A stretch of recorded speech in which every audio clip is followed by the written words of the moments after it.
Good morning, or whatever time of day you're watching.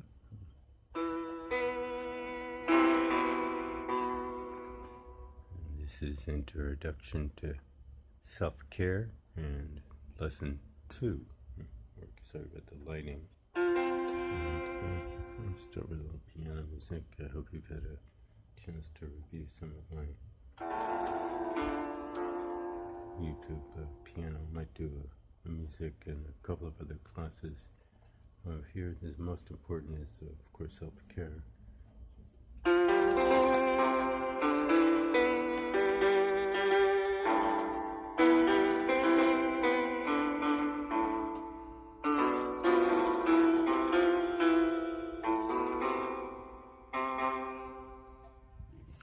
So, anyway, this lesson is on skincare. I'm sure most of you know the basics, if you have a little cut, scrape, bruise, but, beyond on the very basics of what everybody might know, this is mostly about cuts, scrapes, and a little more advanced on healing of cuts and scrapes and bruises. And I have a few that have developed, and some of them are from the pulling up of old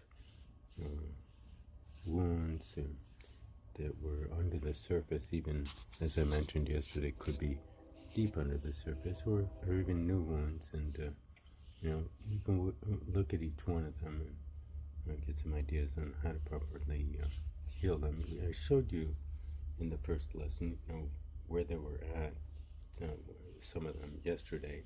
I'll show you what they look like today. Over here on the hand, you'll see how much progress was made just overnight. Just through natural care and looking over it. So this is the right hand. See quite a bit of progress here. And I've been working on these, and there's a few here that are pulled up, and they are healing. You see that the whiteness on the surface is dryness, and you think it's from lack of water, but it's a delicate balance of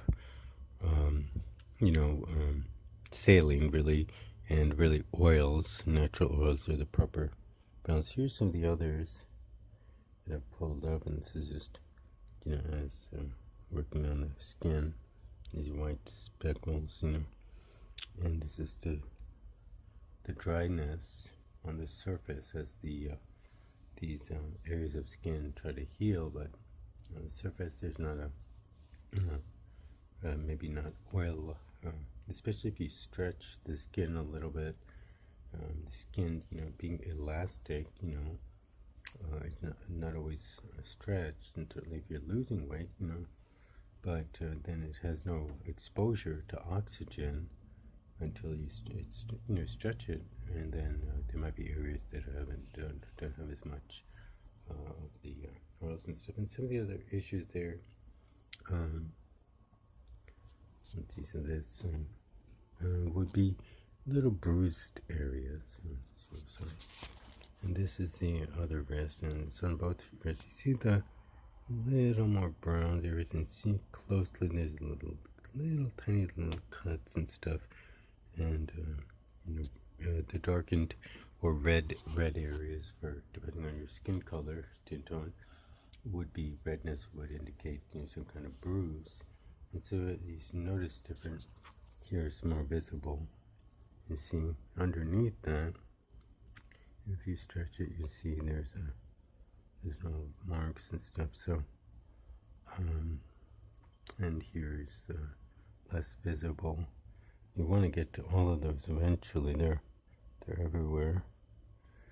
So you want to pull those up, scratch the surface of the redness, because it could be very old wounds, and there was this little redness that you didn't notice, or depending on your skin color, may appear a darker color, like a brown, like mine. Here you'll see some wounds that are pulled up from a scar from a medical procedure. These would be interesting because there's some scarring on the surface, but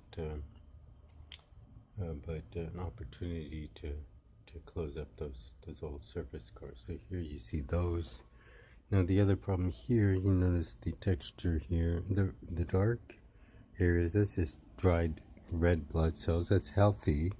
And then you see the whiteness. This might be, you know, variations of white blood cells or infections. And you notice they're pulling bumps and stuff. So you know that has to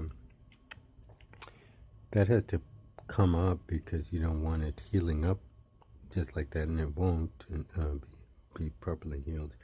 So eventually, this red part is gonna have to come off, but you don't pull it off and be both painful and unhealthy. But you know, in the right balance. You see here also redness and splotchiness. So you don't want any scar tissue when these heals. You'd rather take a little more time. See how these are healing, and other ones appearing. So, but this one is one I was working on for a while. It's mostly coming up pretty healthy, but it's taking a while. And as it gets a little infected, you know, it might be come up bumpy, and then you know. So basic concepts there. You know, skin heals in layers. Number one, so one layer, literally one layer at a time, and you want it to heal from the very bottom layer, you know, away from the surface. That layer has to be created, and you don't want scar tissue there, and you can't even see what's happening there. So the other thing is, you know, you want to have a perfect surface layer at the final product, and you know, proper balance of oils that protect the surface of the skin once it's fully healed. And I wouldn't use any supplemental or artificial oils other than, you know, I've been using this as you know, for you know, soap or shampoo, and like to be honest, Johnson's baby oil or baby shampoo, probably healthy, but other than that's part of your natural, you know, care. But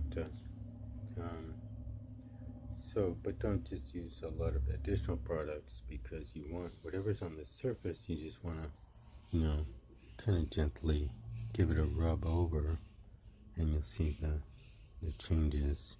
And so you see the dryness here. That's the problem. So it's really the oils more than any kind of water. The water will help pull up those surface dry layers, but then you need to rub over the clean oils.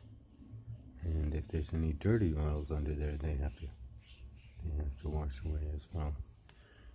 So let's do a little exercise, and maybe this one. Here I have some hot water.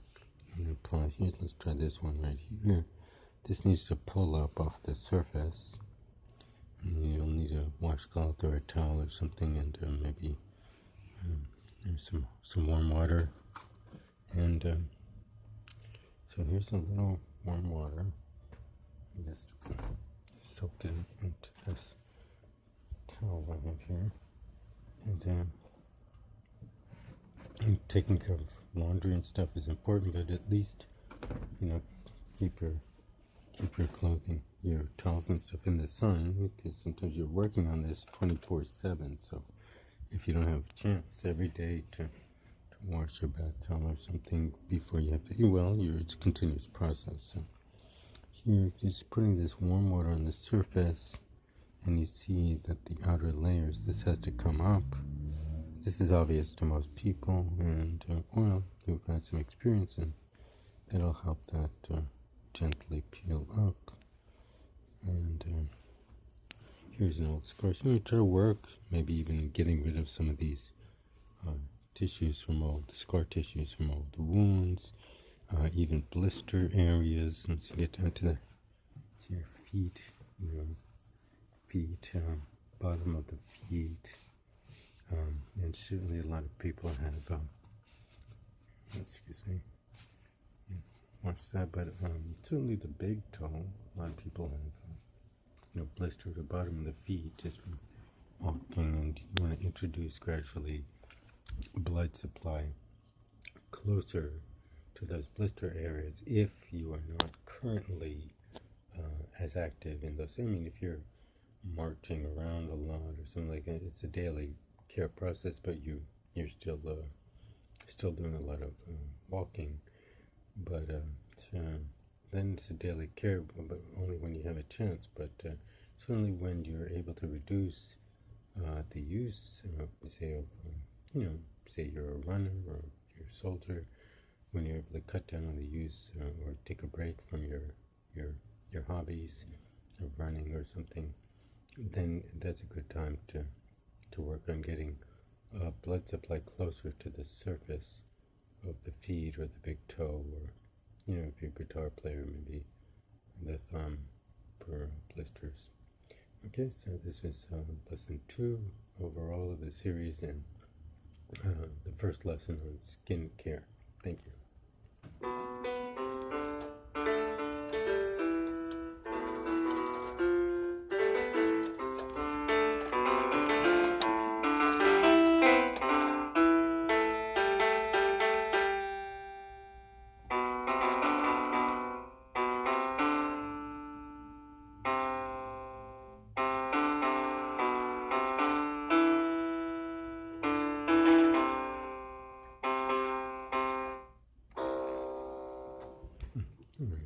Little ditty there. You'll find that basic theme in my Mona Lisa series.